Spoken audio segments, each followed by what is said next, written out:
Putin says he's only targeting military targets. Bullshit. Sorry. Where is military target? This building is military target. Вернется Украина! Вернется Украина! Вернется Украина! Медицинской помощи, изгоняют детей из школ, лишают работы их родителей, запрещают русскую музыку, культуру, литературу, пытаясь отменить Россию. It's true.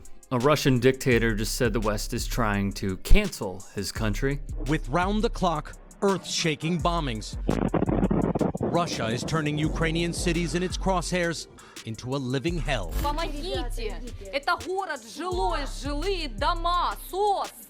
Помогите Мариуполю! Убивают детей, женщин, больницы переполнены. Мы все здесь на что? Это ж я не могу понять, это геноцид? Ukrainian officials say Russian forces bombed a theater used as a shelter in Mariupol and took over another hospital, locking in hundreds of civilians, doctors, and patients as human shields.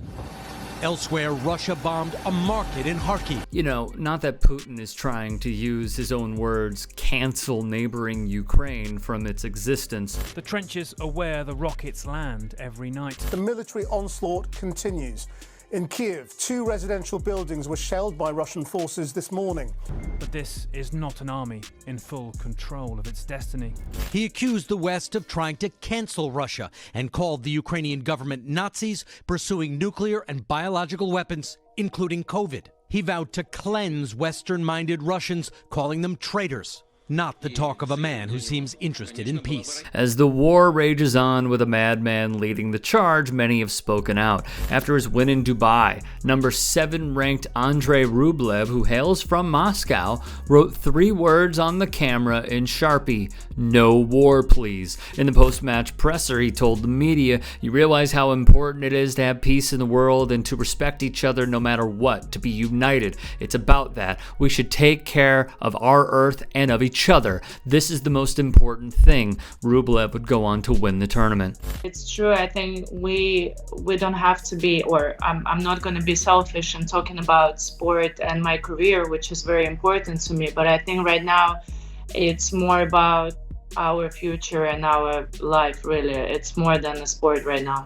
Anastasia Pavlyuchenko, the top-ranked Russian tennis player on the women's side, also spoke out. My message is always the same, you know, I want peace in all the world. The current world number 1 on the men's side, Danil Medvedev, spoke with the media. But it's what the UK government has put forth on Medvedev that has the tennis world split.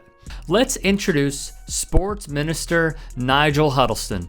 The Conservative recently told a select committee the following: "We need some potential assurances that athletes competing at Wimbledon are not supporters of Putin, and we are considering what requirements we may need to try and get some assurances along those lines." Furthermore, after Medvedev's peace-only stance, Huddleston expounded: "Absolutely nobody flying the flag for Russia should be allowed or enabled." In essence, Huddleston is saying the following: you can play only if you make a statement to the world that you are not in favor of the president of your homeland. Now, fancy this. A US intelligence report has concluded that Saudi Crown Prince Mohammed bin Salman personally approved the murder of the exiled journalist Jamal Khashoggi in 2018. Fans were celebrating at St James's Park today on hearing their club's been bought by a consortium led by a Saudi Arabian sovereign wealth fund. Over the weekend, the kingdom carried out the largest mass execution in its modern history, putting 81 men to death within a span of 24 hours. These fans hope the multi-million-pound investment will turn around fortunes. But Amnesty International has dubbed the acquisition sports washing of the Gulf Kingdom's human rights record. The latest mass execution in the kingdom is likely to bring back attention to Saudi Arabia's human rights record. With these atrocities within the kingdom in mind and their purchase of the heavily depressing Newcastle United, just take a wild guess at what the conservative Huddleston said of Saudi Arabia. Quote, "Saudi Arabia is an important partner of the UK in investment intelligence and culture. We welcome Saudi Arabian investment. Many jobs in the UK are dependent on our relationship with the Saudis, but we take the opportunity to talk frankly and openly with Saudi Arabia. We can have frank exchanges because of the nature of our relationship. This comes in the very same vein of criticizing Danil Medvedev and prompting questions into his status on the historic tournament of Wimbledon. As we've outlined previously when discussing a piece about Roman Abramovich, the donations to the Tory party from Russian billionaires has been prevalent for quite some time. So much influence is put into this that some Russian billionaires have once a month meetings with Tory leadership, even Boris Johnson as well. Now, because of Russia's invasion of Ukraine, the public sentiment is heavily against anything Russia. Thus, you will hear Tories like Johnson and others say the right thing in public, but not do the right thing behind closed doors, passing laws, and putting forth sanctions in a reasonable amount of time.